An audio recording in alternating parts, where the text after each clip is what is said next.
I've told you on countless occasions from here that US Secretary of State Antony Blinken is a war criminal. I have always addressed Blinken as a war criminal.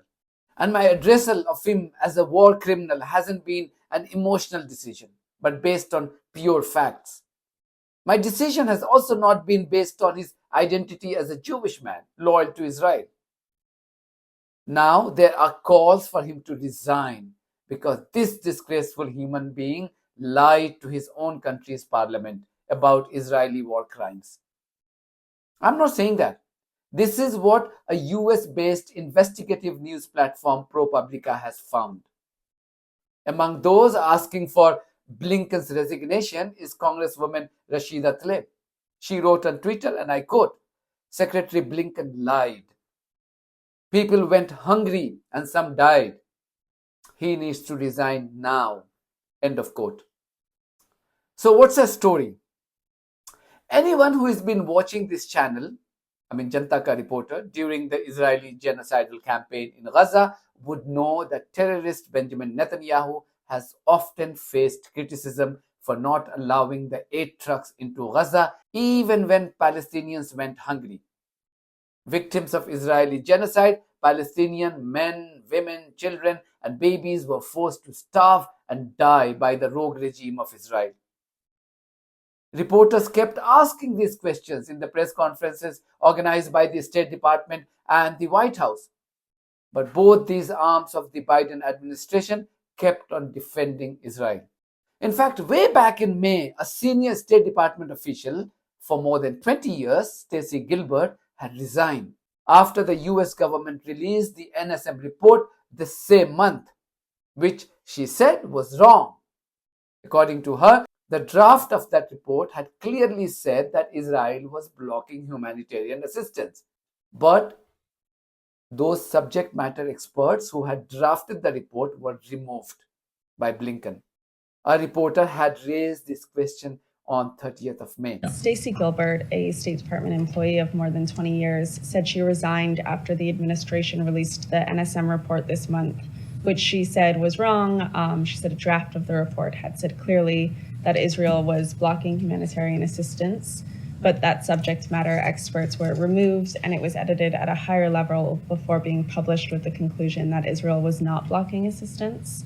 What was the reason for the change to this conclusion, and do you have any comment on this? So first, let me just say I'm not going to comment on personnel issues, but we have been clear that we welcome diverse points of view and believe it makes us a stronger department, and it makes and leads to a stronger policymaking process. The Secretary and department leadership will continue to seek out a wide range of views because we think it improves our policymaking process. As I said, we continue to press the government of Israel to avoid harming civilians and urgently expand humanitarian access to and inside Gaza. And this includes the provision of life-saving assistance, allowing fuel entry, and ensuring the safe freedom of movement for humanitarian workers. What I can say on the National Security Memorandum 20 and the process, and we spoke a little bit to this about when the report was released, is that this was a joint State Department, Defense Department report. It reflected input from across the interagency, including the intelligence community, including our embassies and consulates in the relevant countries that are laid out in the NSM, as well as input from NGOs and nonprofits. Relevant State Department bureaus, including, of course, the Bureau of Near East Affairs, as well as the Bureau of Population, Refugees, and Migration, provided input. And I will also just say is that we stand by the National Security Memorandum 20 report.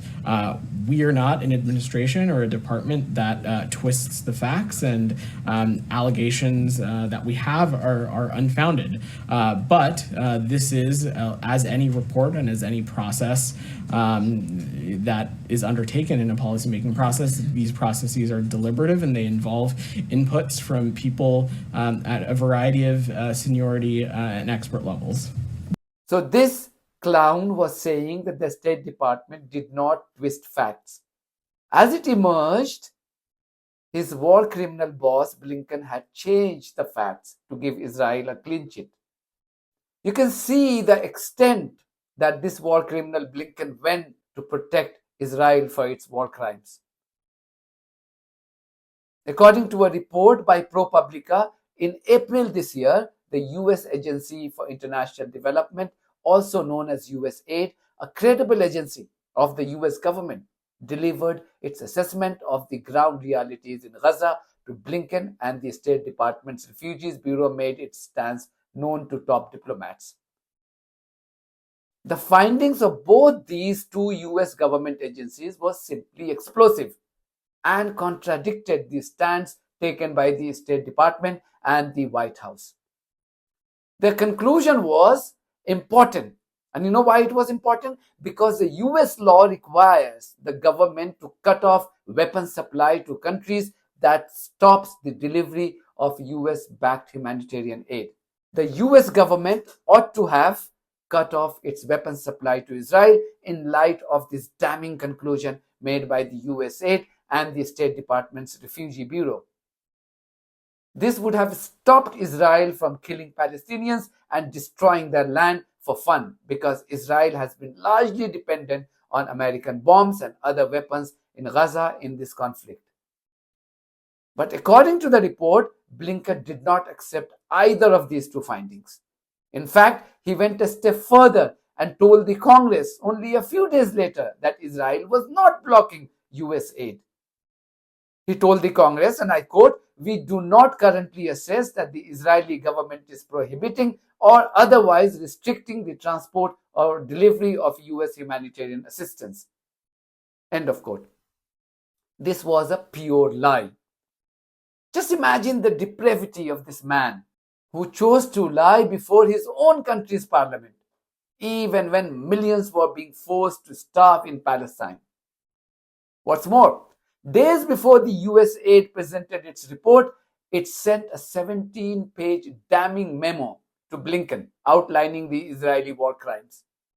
The memo explained instances of Israeli interference with aid efforts, including killing aid workers, razing agricultural structures, bombing ambulances and hospitals, sitting on supply depots, and routinely turning away trucks full of food and medicine. Elsewhere, according to emails obtained by ProPublica, the head of the State Department's Bureau of Population, Refugees and Migration also concluded that Israel was blocking humanitarian aid and that the Foreign Assistance Act should be triggered to freeze almost $830 million in taxpayer dollars earmarked for weapons and bombs for Israel. But you know why it didn't happen? Because Blinken had changed the facts and he had lied. In fact, as recently as last week, on 19th of September to be precise, State Department spokesperson Matthew Miller, he was repeating the same lie on Israelis blocking aid trucks into Gaza. Israel is blocking about over 40% of food assistance into Gaza, according to the HuffPost. Are you aware of these statistics? And can you update us on the latest level of USA to Gaza? So I'm not aware of that specific statistic. I can tell you that it's getting food, water, medicine continues to be something that we work on. We have seen something of a stabilizing of the levels of food and water coming in. Not a sufficient level, but when things got to a really dire level, they have come back up from kind of what that floor was several months ago. It's something that we continue to work on every day. But I think our experience over the last 11 months shows us the only way to get a durable delivery of humanitarian assistance into Gaza is to reach a ceasefire. More than 41,000 people, mostly women, children, and babies, have been massacred by Israelis in Gaza using American weapons. These cold-blooded murders could have been avoided had this despicable man called Antony Blinken acted on the advice of two significant US government agencies. Blinken is a blot to his country, politics, and more crucially, humanity. He is a disgrace to his own family and children. So as I have always said, he is a war criminal, and that's exactly how he should be addressed. Such is his shamelessness that he is continuing to defend his crime with more lies. This is what he told the ABC News this week. See how cunningly he ignores the findings of the two US government agencies on Israeli war crimes. Mr. Secretary, ProPublica has determined that two agencies found that Israel is deliberately stopping humanitarian aid from getting to civilians. And as you well know, the U.S. government says that it has to restrict supplying weapons to a country that does this type of thing. Why have we not done so? Yeah. So this is actually pretty typical. We had a report to put out on the humanitarian situation in Gaza and what Israel was doing to try to make sure that people got the assistance they needed. And I had different assessments from different parts of the State Department, from other agencies that were involved, like USAID. My job is to sort through them, which I did, draw some conclusions from that, and we put out our report. And we found that Israel needed to do a better job on the humanitarian assistance. We've seen improvements since then. It's still not sufficient. Anyway, that's it from me. Thank you very much for your support of this platform on buymecoffee.com and Patreon. If you too think that this platform is worth supporting, then you too should become part of it. In the meantime, if you haven't subscribed to my channel, please do so, because that's one of the many ways you can support independent journalism. God bless you all.